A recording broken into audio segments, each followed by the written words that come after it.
Oh, we're back with more Marianne. She's kind of had some interesting encounters last time, and she started to go schizo mode. That worked out real well for Zach, so uh, we'll see if hers plays out a little bit better. In my restless dreams, I see that mirror, the one in the study, and in it, I see her. I see them, Lorraine and Hannah. Hannah and Lorraine.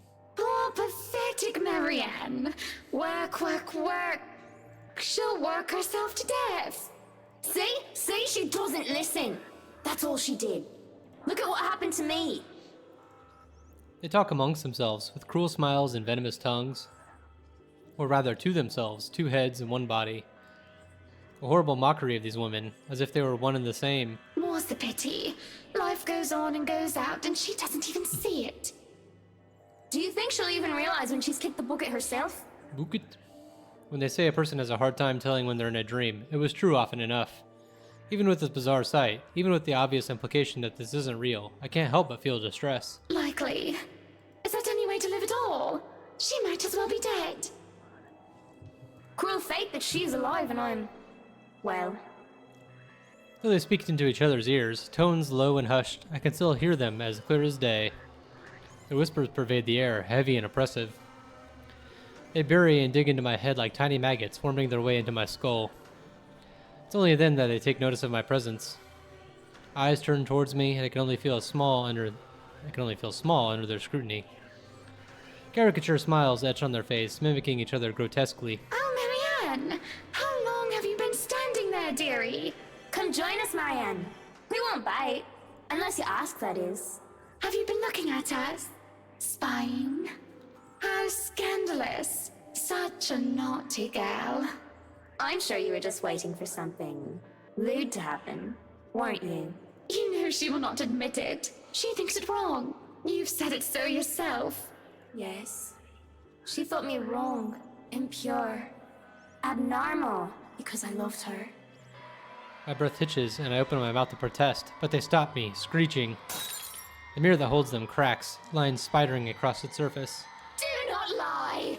We know the gluttonous thoughts you try to deny, girl. All those desires you bury beneath that sickening guilt. You act the martyr when you turn the bed you lie in into your own hedonistic hell. You are nothing but a tainted soul with filth-stained flesh held together by falsehood and pride.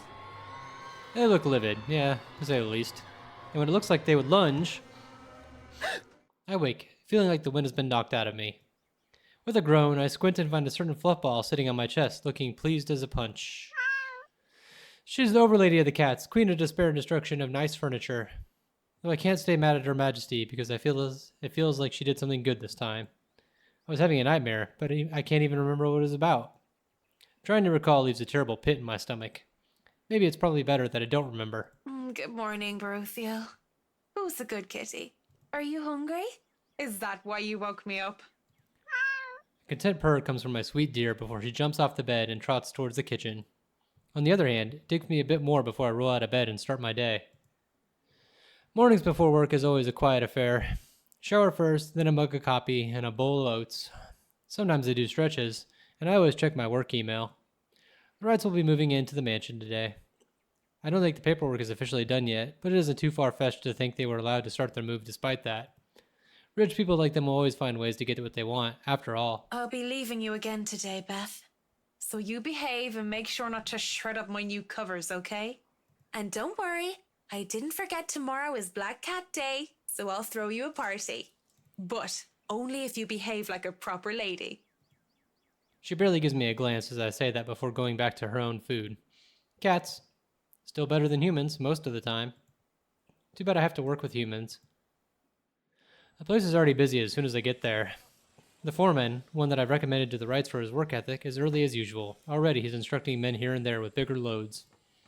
I have no chance to talk to them as Mrs. Wright appears and greets me with a smile. Mrs. Wright, I hope everything has been to your liking thus far. Good morning, Marianne. It has been delightful, and these men have been very helpful. Look at all this. It's so busy here. I'm getting tired just looking at them go. No complications so far with the movers or the previous owners of the mansion, I hope? If anything, the only one being problematic is Luke, if I'm to be honest. He can be such a diva, but I do like that about him. She stops, looking up at the upper landing where Mr. Wright comes through with 2 other movers in the mirror from the study. Oh, do be careful with that mirror. We wouldn't want anyone getting hurt because of broken glass. Why are you even having it carried around? Oh? You did say you didn't want the mirror, and I keep getting distracted by it. If I'm going to turn the study into my office, I'd rather not have it there. Where can we put this? Well, you are not putting it in our room. Why don't you go, I don't know, put it in the wine cellar for now? We can figure out if we'll store it in the attic or somewhere else later, yes? You heard her, boys. To the cellar it goes. Mush! Seems like it's going to be a hard thing to do. The movers bring down the mirror one step at a time, no matter how much the man tells them to hurry. An unsettling feeling grows in my stomach as I see a reflection in the bloody thing. That's the mirror, for my dreams. Mrs. Wright only shakes her head and laughs at her husband's antics as they take the mirror out of here. He's back at it again, and soon enough, pointing them in here and there. I'd say he's the man with the plan, but it sort of interferes with the layout and design that we agreed upon before. I'm about to point it out, but... It's better you let him realize his mistakes on his own, rather than tell him of them. That way you do not get blamed for his actions. It is more fun, too, to tell him, how does they say it? I told you so, once he slips up. Been working with him long enough to know that, huh? It's not like I plan to make too much of a fuss, unless what he changes is actually crucial. It happens often enough, when one is made to accompany him nearly all hours of the day. Up, higher. Come on now. Still, he could at least be less pushy about things. Careful now. I know your pictures are framed by cheap plastic, but those are framed by African Blackwood and are one-of-a-kind commissioned paintings. Each one is easily worth a lifetime of what you lot make. It is surprising how hands-on he is compared to my usual clientele. Well, the both of them are, actually. It's refreshing to have them participate, despite their initial reluctance. Luke, do the dishwashers go into the kitchen or the butler's pantry? Pantry, Buttercup. Careful, that's Emma. No, you there, put that down. You do not manhandle a Napoleon Abueva. Abueva. He really needs to tone down the dramatics a notch. Mrs. Wright and the butler look like they're used to it by now. But the rest of us, well... Sweetie, why don't we go and sort your suits upstairs? I did see this from the other side, right? I swear it's familiar. Let your Hans and Marianne and the foreman deal with the rest of the work. We have this, Mrs. Oh Wright. yeah, then they go upstairs and they talk about like a kid's room and he gets pissed and leaves. Yes, please do go before a blood vessel bursts. Bloodstains are so troublesome to clean. Yes, I remember this exactly. There's an obvious sense of relief as Mr. Wright is dragged out of the room, leaving the movers to do the work in peace. Some grumblings even come from the sort of the younger workers. It's a good thing the family butler isn't some blindly loyal tool to his boss, or there will be trouble with Mr. Wright. He is such a bratwurst. Whiny baby who never got enough hugs from his mutter. Probably lost in translation, and not that I'm condoning talking about someone else behind their back, but I think you meant to call Mr. Wright a horrible brat. Well, he is that too. There are a lot of things I can call him, but I mean to say that he is a big weenie. A childish name for a childish person. Like a child, he whines when he doesn't get what he wants, and he breaks the toys that he has. He gets a laugh from me, as well as a few of the movers who linger near. He and I carry boxes, instructing the movers where they should be, and generally taking over Mr. Wright's work. He goes off without a hitch, and the man is helpful, efficient, and capable with physical labor, despite his clean-cut appearance. A gentleman to boot, ticking boxes for me when he sees me struggling with them. Speaking of boxes... Hey, one of the boxes for the kitchen is missing. Has anyone seen it? The one with the pots and the knives. The bratwurst had it brought upstairs, thinking it was for the attic. Why would he... Oh, never mind. Because he wants I'll you to go get killed it. in the attic. Sorry, Marianne. It's all over for you. Why even bring a box of pots and knives to the attic? That man is ridiculous. There's probably no point in making sense of what he does, if he does them just because he can. At least it turns out that I don't have to make it all the way up to the attic. The mover, probably on Mr. Wright's orders, left the box on the stairs. At least it's not that heavy. I managed to hoist it up without too much effort. But the time it takes for me to do that is long enough for me to overhear an odd conversation I could never in my life imagine coming from a couple like the Wrights. Why, if you're not careful, I might go a bit loopy and I'll start bringing cats home. And soon enough, one day you'll find yourself going home to a farm just filled with felines that follow you everywhere. Oh, don't bluff. The things would shred up your precious furniture. Besides, you don't even like cats. True, true. Dogs are infinitely superior, of course. But what about the wet dog smell? The mess. I'm not cleaning up after a mutt, no matter how cute. If you think about it, a cat would be better. For once, I'll have to agree with Whiskey on this one, though I can live with Mrs. Wright being a dog person. But as amusing as this conversation might get, I really shouldn't be caught eavesdropping or slacking on the job. At most, I should be looking at ways of possibly soundproofing certain rooms, perhaps bringing it up if they don't realize the lack of it. I really should do the wrong thing. I don't usually care for private affairs of my clients. As I consider if I should lurk a little longer, I miss what else was said. All I know is the topic has somehow moved on from pets to children, and he's gonna come storming out and get pissed at me. I wasn't being serious. It's not something you take the piss out of. Having a kid is a big responsibility, Hannah. We've talked about this, haven't we? I'm not ready to be a parent. I'd probably end up killing the little brat by the week's end. The regret sinks in fast. Why can't I just keep to myself and mind my own business like I usually do, of all the times to be curious? Lorraine, bless her soul, once told me that there are 3 things I shouldn't do unless I want to be on the shit list of a social elites. First, don't mess with the livelihood. Whatever business they have that made them, keeps them rich is something they need to protect. Whether it's some multi-million company or some sort of state secret, they kept that close to their chest. Businesses that challenge legal matters and moral issues aside, unless they profited from criminal conduct, it's best to steer away and avoid being their competition. Second, don't mess with their affairs, especially the married sort. It's messy business, even just to gossip about it. And worse, to actually be the other woman. I'm towing the line with this rule as it is because of Whiskey. And the third thing? Of all the times to be as sharp as a beach ball and as slow as a sloth, Marianne. Well, the third thing rings true just about anyone. Doesn't matter. Don't mess with the family. Of course, she used the word mess quite loosely. And I think what I'm doing now falls into the multiple definitions it could take, listening to this. Something so undoubtedly private is a great way to get in trouble, so get the fuck out of there. But I do think you... Don't finish that sentence, Hannah. Just don't. We know how this discussion ends. Let's not fight over what ifs and if onlys.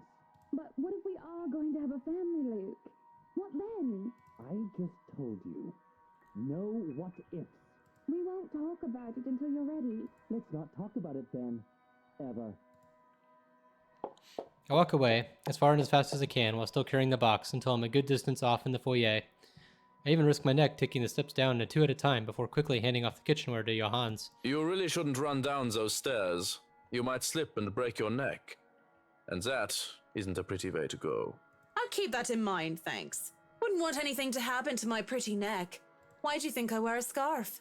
Because they're comfortable? Other than that, they're still serious choking hazards. You might be wearing your own noose.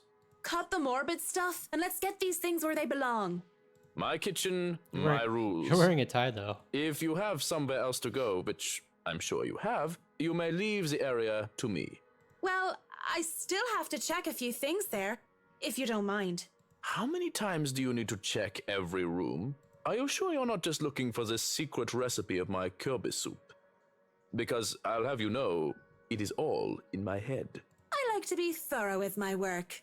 I'm sure you understand. He shrugs as we enter the kitchen. The box is quickly placed on one of the countertops, and he sets to work quietly. Occasionally, he would ask me to take one thing or another, place it someplace else, but for the most part, I'm left thinking about what I just heard. The talk of children, and Mrs. Wright's insistence on getting that room. Could it be... No, she doesn't look it, but of course, it could just be too early to show. If she is, does Whiskey know? It didn't really sound like it. I guess she was throwing up, right? I don't know why it took me so long to, make this connection. What do I care, though? Oh, aside from the fact that I may be working with a pregnant woman who will have a baby in the near future, and this place isn't exactly up to modern safety standards, the slightest possibility that this might be the case only makes me worry. I'll have to do a better job than what I usually do. The movers work efficiently, even when they're left alone, and they do quick work of their responsibilities. The head foreman comes, standing in the doorway to consult me on this or that, and I have to go out and help every now and then. But they pretty much have everything up to standards. They skip lunch entirely, not even realizing when they do so. Nevertheless, all is well as the butler gets up to heating the leftover bubble and squeak from breakfast, and makes a generous batch of fish and chips for them. Most likely simple in comparison to what he serves to the Wrights, but well done nonetheless. That smells good. Want to wrap up some for me to go? It's an idle observation more than anything. My thoughts as they are preoccupy me. If there are any left, one can't go wrong with fish and chips. Everyone loves them, even my husband, and he's American. I really do hate getting up so close and personal with my clients. It's a distraction. It is obvious to me that I've gotten my priorities all wrong when I can't help but think about what I heard, about what I learned from the Wright couple. These things have a way of creeping up on a person. Thoughts, ideas, whether they are fact or fiction.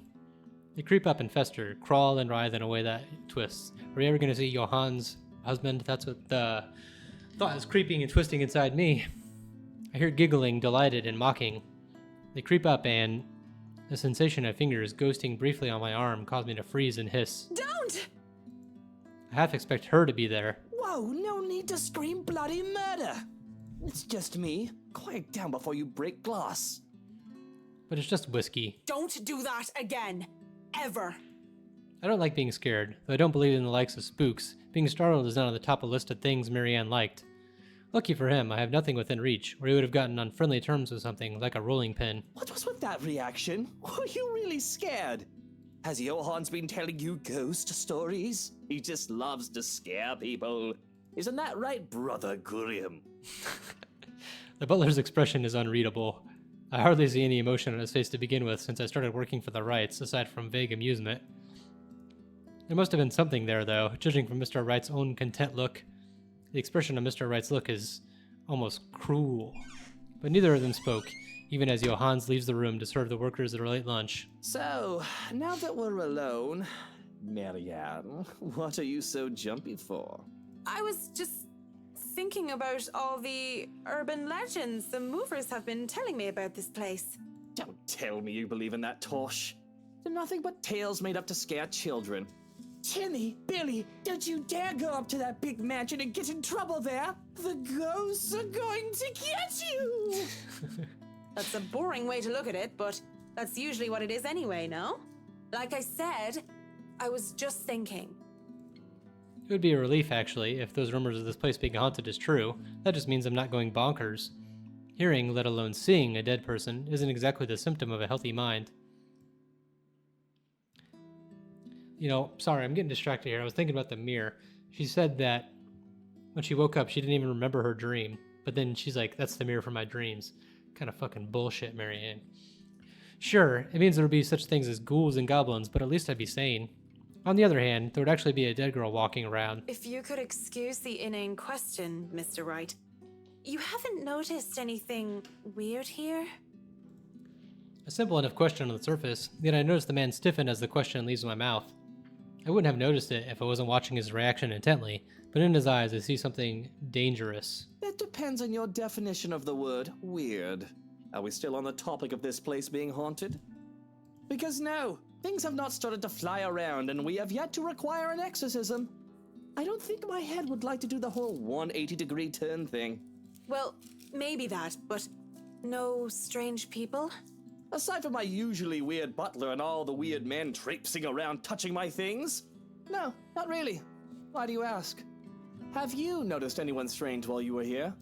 Because you must report it to Johan's and he'll have security handle it. But these reports better not be about ghosts and things that go bump in the night. I don't want to waste manpower on the boogeyman or senseless witch hunts. I'll keep that in mind, Mr. Wright. But no, it's nothing like that.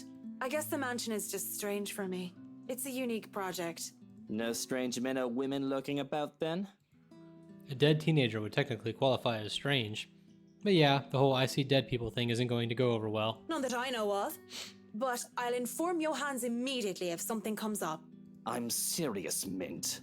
You see anything, anyone suspicious, and you report it. Immediately. Yeah, like a photographer. I think that goes without saying.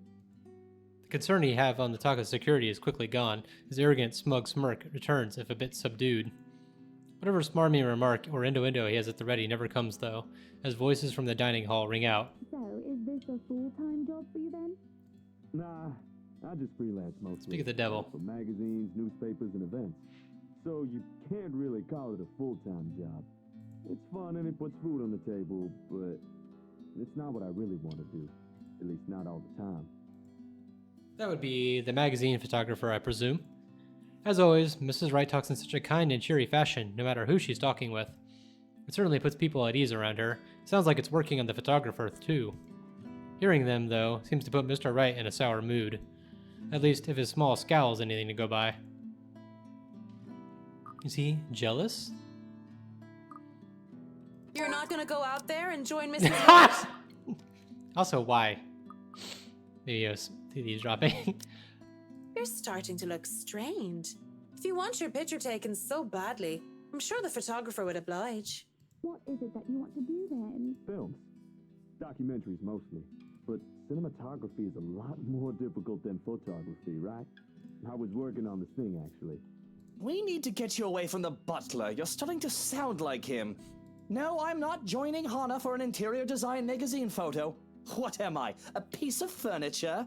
Look, did a lot of you have anything else crucial to do today? Marianne. There are still some little things to do. It isn't the end of the day yet. Yes, but you're paid hourly, aren't you? Per day? Really, I don't care. You and the others can just take off for the day. Why is he dismissing us early all of a sudden? Is this about the possible security threat? Did my question get him all wary and paranoid that he would just send the workers and I away? I realize that threats are of actual concern to these rich and powerful people. I imagine whether anyone wants to or not, they get a few enemies here and there. But I'm sure the foreman and his works can be trusted and are of no threat. Well, at least I trust the people I'm working with. I understand if he doesn't. He doesn't know them from a can of paint. Still, wouldn't it be safer if there are people around who can watch their back? You're the boss. My being paid by the day aside, I won't be held responsible for any significant delay caused by your decisions. I'll try to get around that, of course, but I'll just remind you of the fact. Whatever, take forever with the house. I don't give a bloody damn. Don't you worry, you're still getting your money. Just sod off, go crawl around a pub and find yourself a good lay. Paranoid or aggravated as he might be, this conversation certainly didn't have to warrant that sort of remark. Maybe I will. Okay. Walking out of the kitchen, I just accept the fact that whatever he says will go a while under the roof. Mrs. Wright and the photographer are far too busy in conversation to notice me, even as I make my way through the dining hall. Besides, I didn't want to ruin their fun. Well, it wasn't really a big thing. People didn't like Blue Foncé very much. People don't like a film about colors. I suppose they would have liked Blue Bibby a lot more.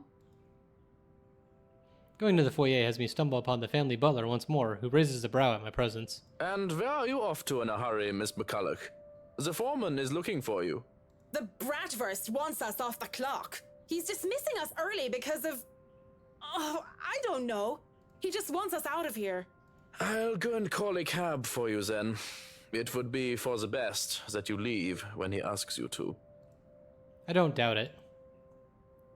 My ride back to the city doesn't take too long to get here. Granted, there were some difficulties at first because the driver didn't know where the Ermengarde mansion is. He tried to have us hand over GPS coordinates from our smartphone or some other techno-babble I didn't care about, and the butler didn't understand. But as soon as we told him that it's haunted mansion over in the Anselm village, he knew just the place. And finally headed over, albeit with some hesitation. All the way back to the city, the driver keeps complaining about that place giving him the willies. He gives me the willies too. I would have loved to snap at him. But as soon as the thought occurs to me, another blossoms in the forefront of my mind. One that has somehow bothered me greatly, more than my exasperation over whiskey and this project or wanting all of it to stop. There has been no Lorraine whispering over my ears today. Worse, I find myself searching for it. Searching for her. Damn the urethra! Looking loose ends. Bloody loose ends everywhere. I thought I've already moved past this years ago. And it does nothing to help me curb my frustration. If anything, it only ensures that I want a stiff drink. And where else do I go to drink?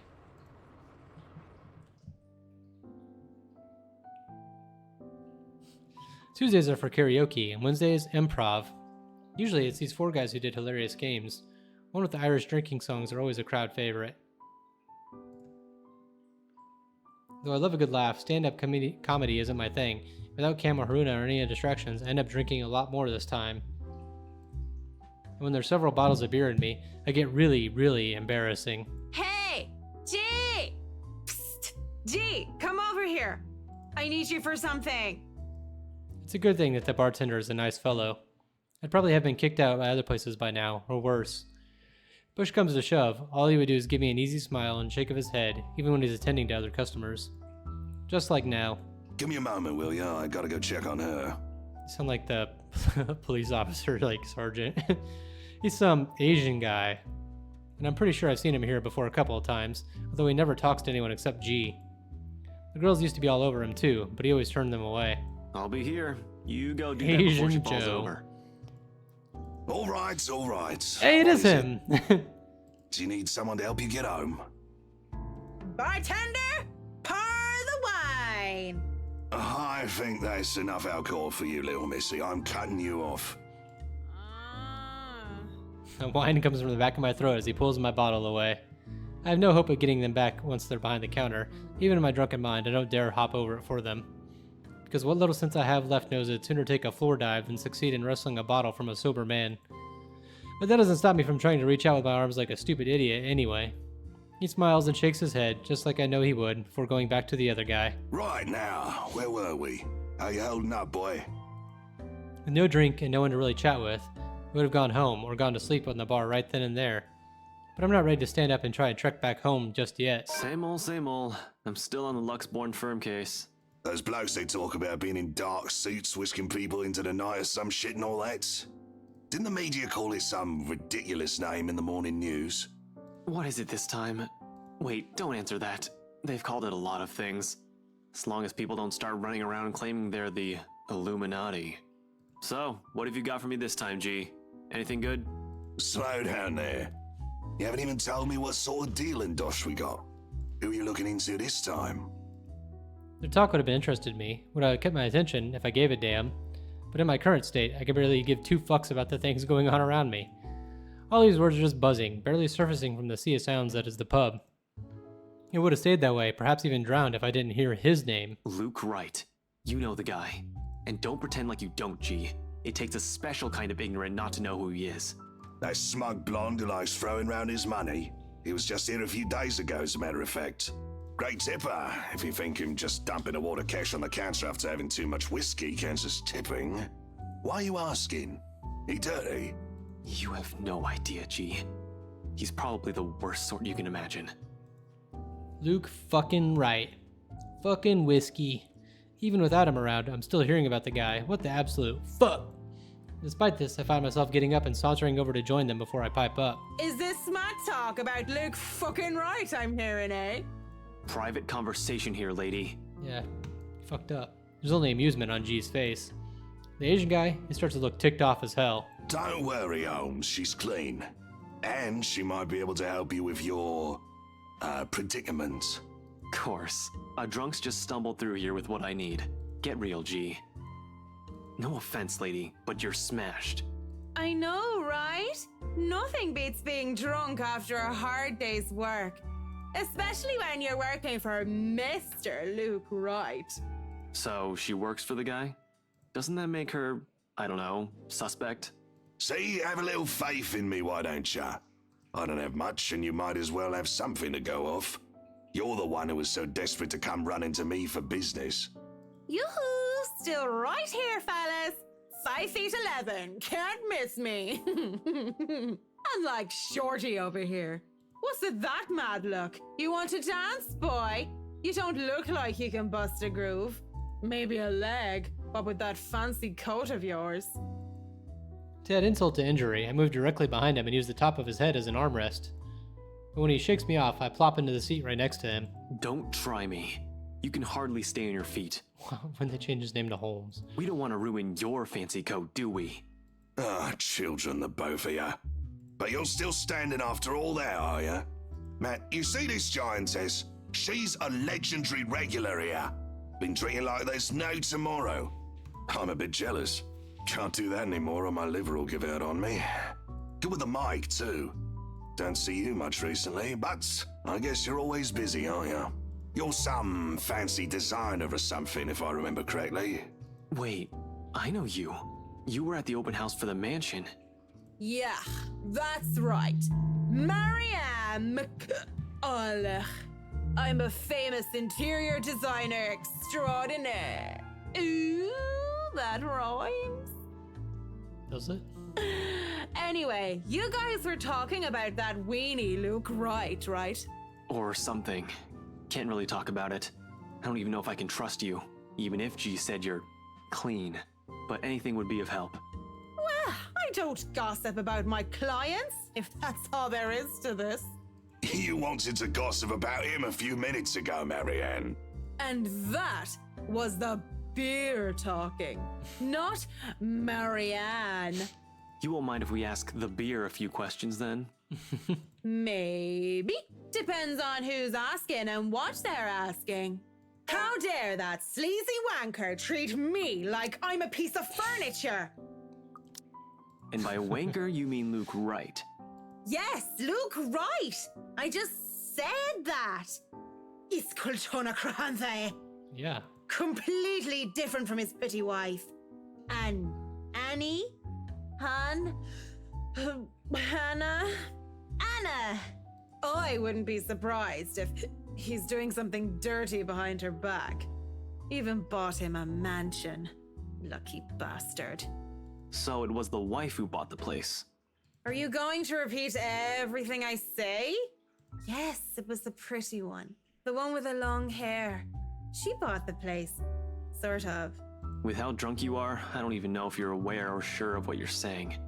Excuse you? I am at least 350,000% sure that I know what I am saying. I am a professional. I'm totally sure of what I'm saying. Do you think just because I'm drunk I don't remember facts?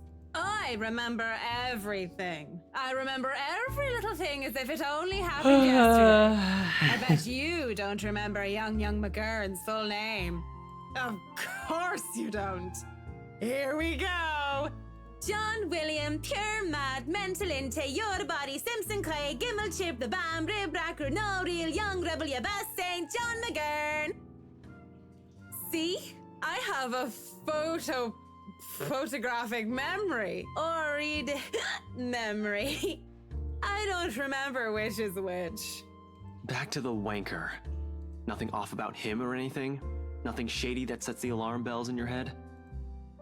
Alarm bells? Nothing ringing. Maybe someone's mobile is.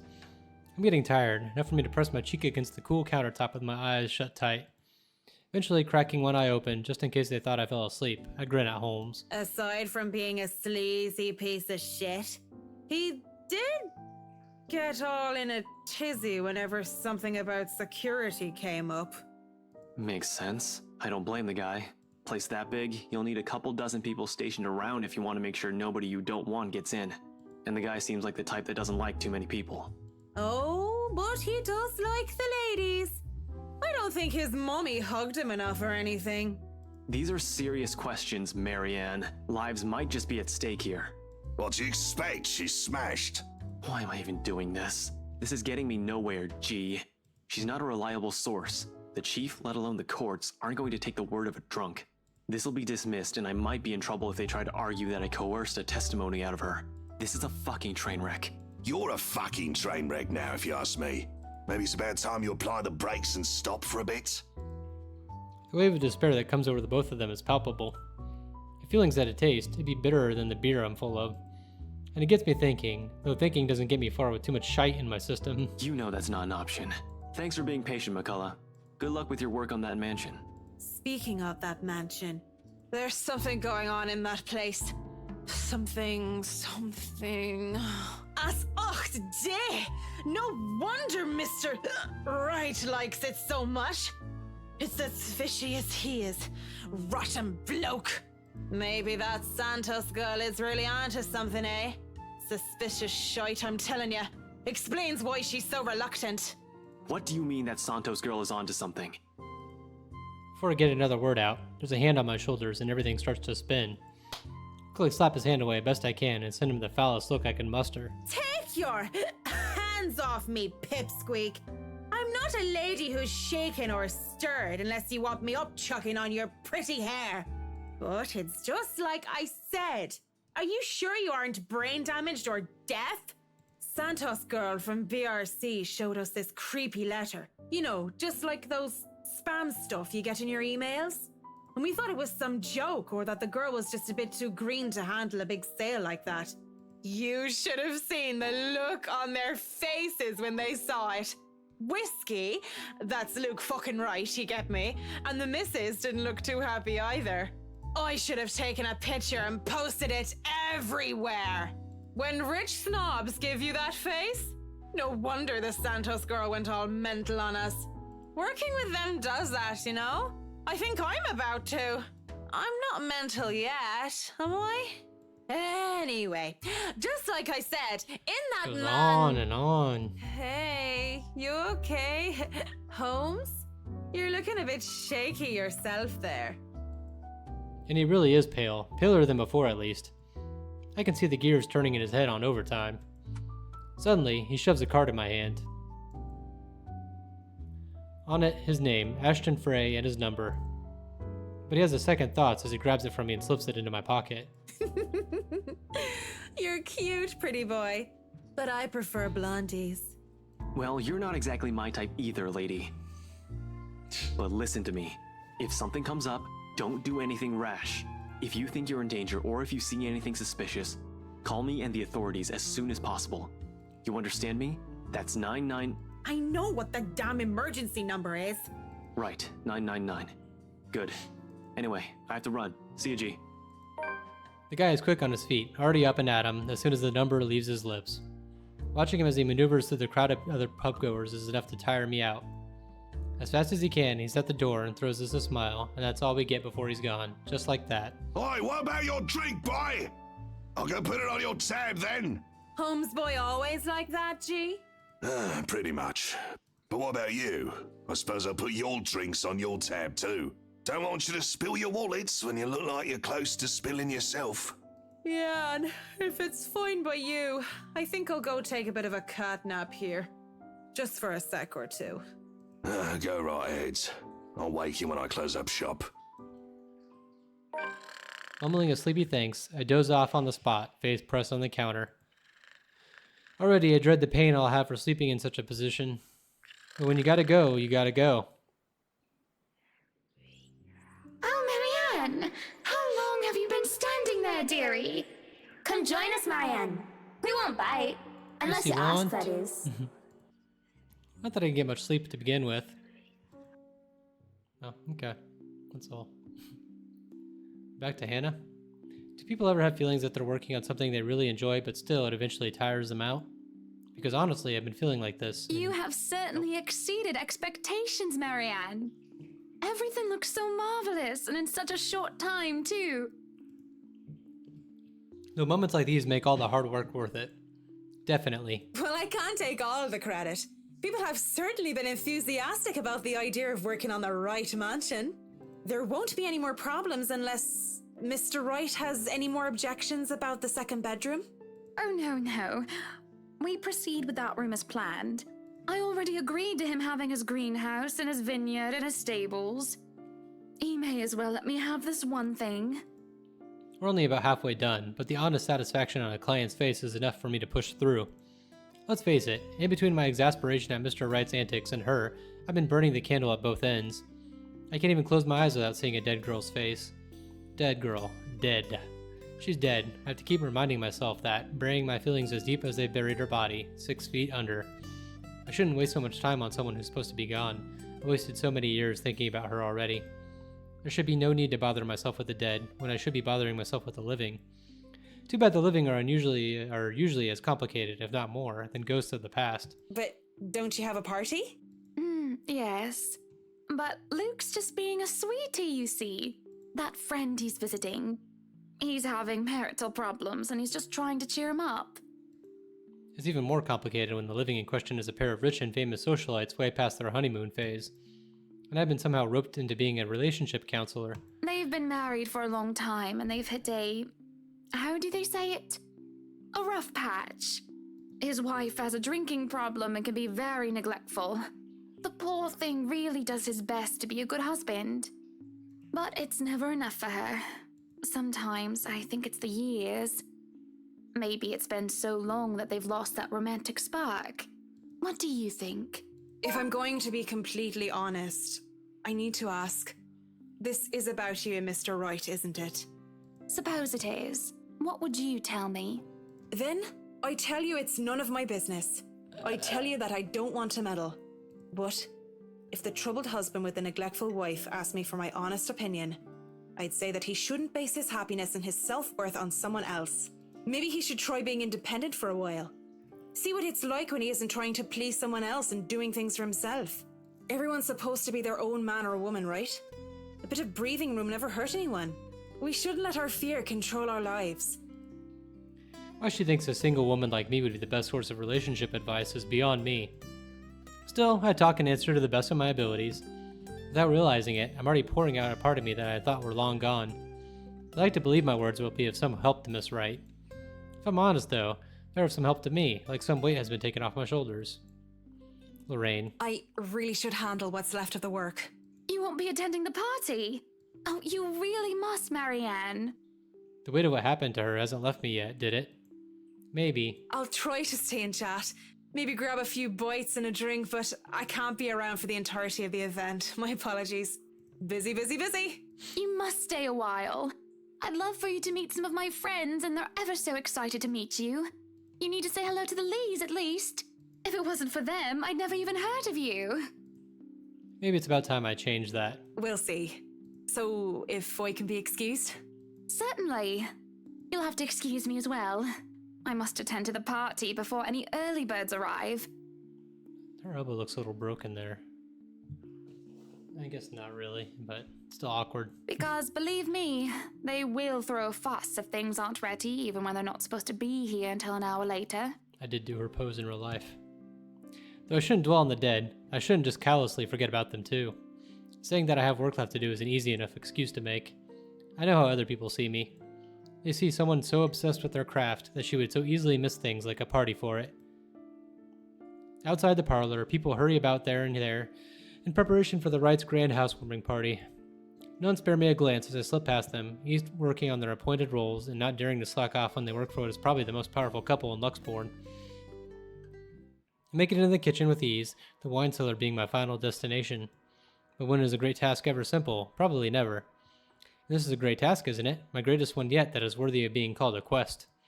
I'm not acting as Marianne McCulloch, professional interior designer, when I chose to lie about being too busy for a party.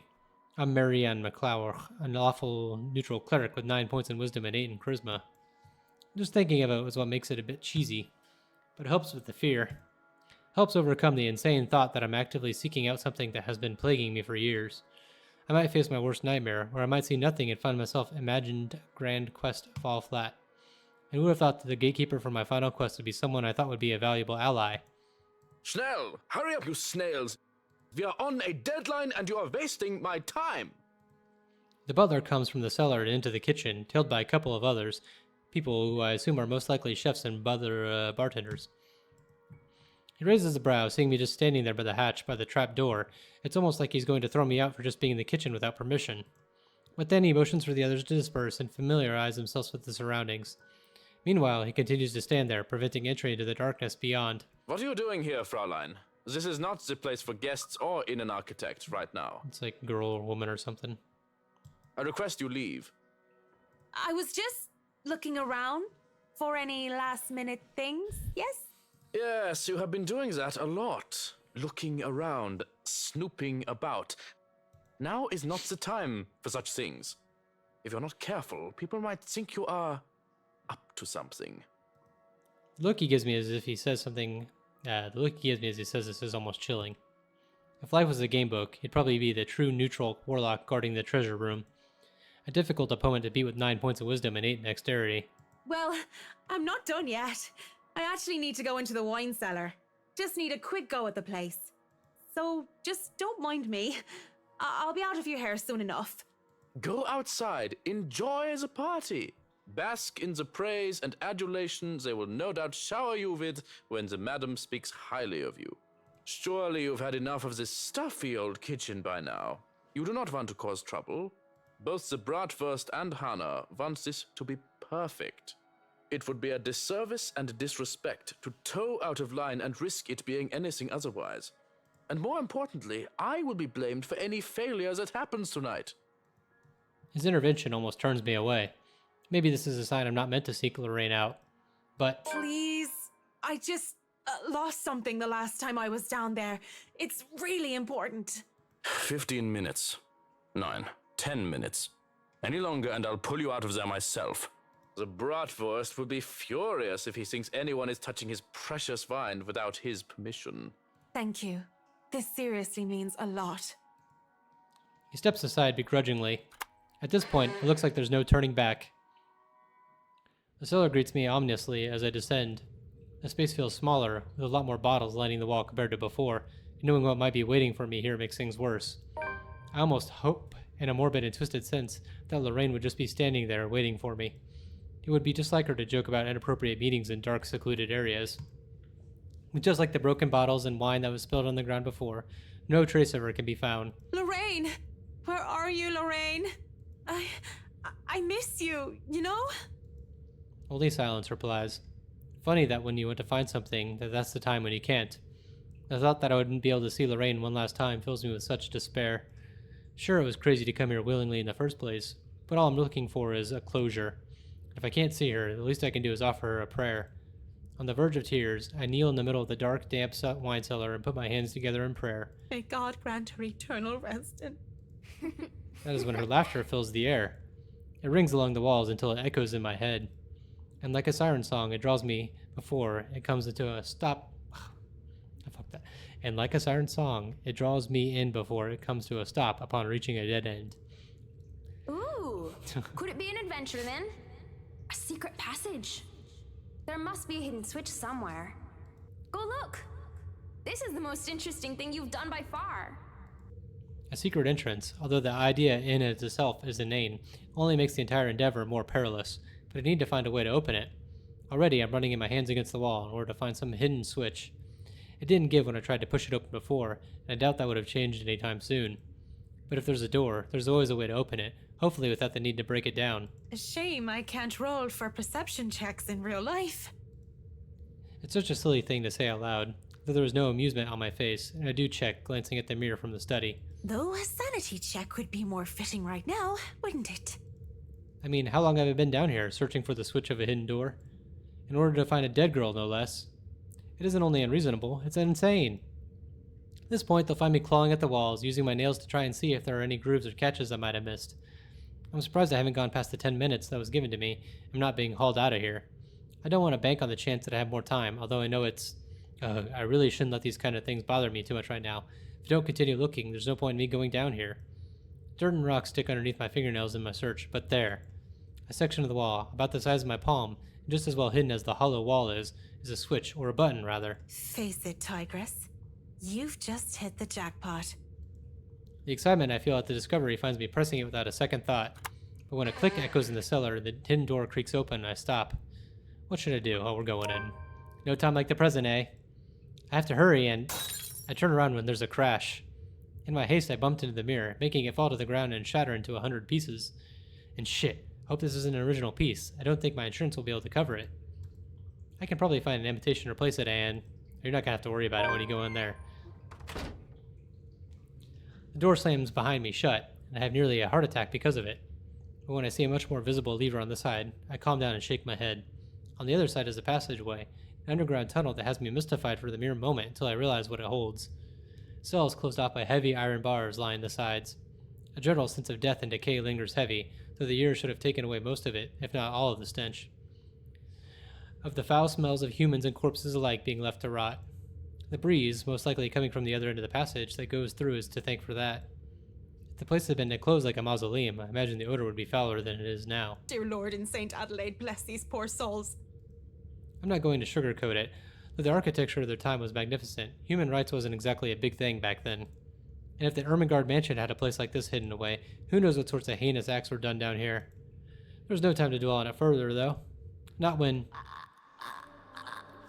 A ghastly thing. A corpse of a woman leans on the wall. Her arms and limbs, almost every inch of her lithe body, is peppered with wounds and rotting flesh. It is then that the putrid smell of blood and gore hits me, making it so that I don't even question how I missed it in the first place. How long has this been here? Oh, that smell. Maybe you shouldn't insult You're a her. nasty one, aren't you? I flinch as the thing twitches, and as soon as it opens its eyes and looks at me with a smile, there's nothing on my mind but horror. I break into a run. I try to keep on running, no matter how much my legs and feet scream at me to stop. I keep going, even when I look back and see nothing of her anymore, because I can still hear her. The scampering of her feet, the words she tries to form with her bloodied mouth, and the painful sounds of bones grinding against each other as she moves closer and closer to me. How long are these damn tunnels? There's a split second when I know that thing is right behind me, a strange sensation creeping over my limbs when her presence looms over me. And then suddenly, I can't even do anything before I'm yanked by the hair and pulled back. Still, I struggle, up until I'm thrown to the side like some rag doll. I hit the ground on my side, and the musty smell of old hay that reaches me is my only indication that I'm still alive. Please don't hurt me! My body hurts, and I keep my eyes shut tight, afraid of what might happen next. What's wrong, Marianne? Are you really afraid of little old me? There's a flash of hope. She can help me, save me from that thing. But as I see her smile, the same one that thing have, I know that this isn't Lorraine. I'm a fool to think so in the first place. It never could have been her to begin with. The real Lorraine is dead. She looms over me, backed me further into the cell that I was thrown in. What are you? Lorraine turns and shifts into that thing from before. And with that same gruesome grin, takes a step forward towards the cell. Towards me. I barely scrambled to my knees when the door to the cell slammed shut, and it just stands there, staring. Shouts for help ring out in the tunnels, but none of them are coming for me. I'm more paralyzed and shocked by what is happening. My throat tightens at being fooled by the image of Lorraine, the thought of being trapped down here.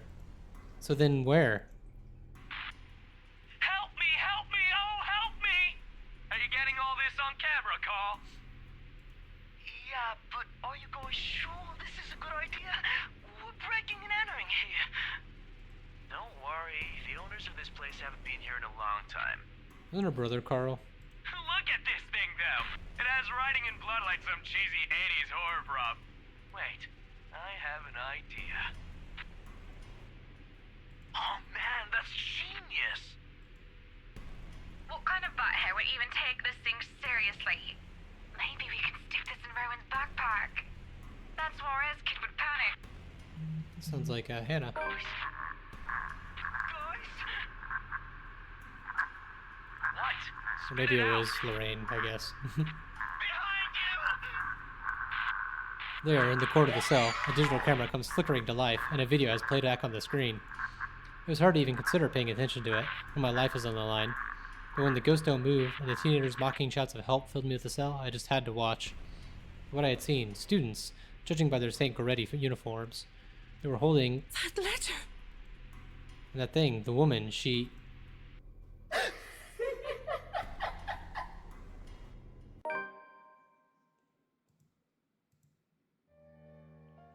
you know. I mean, she didn't die. She's probably fine. And now we get to be Rebecca, somebody who's played like the least role in this game. I almost forgot she existed. You know, we'll find out about her next time. Maybe she's less of a schizo. I have high hopes for her.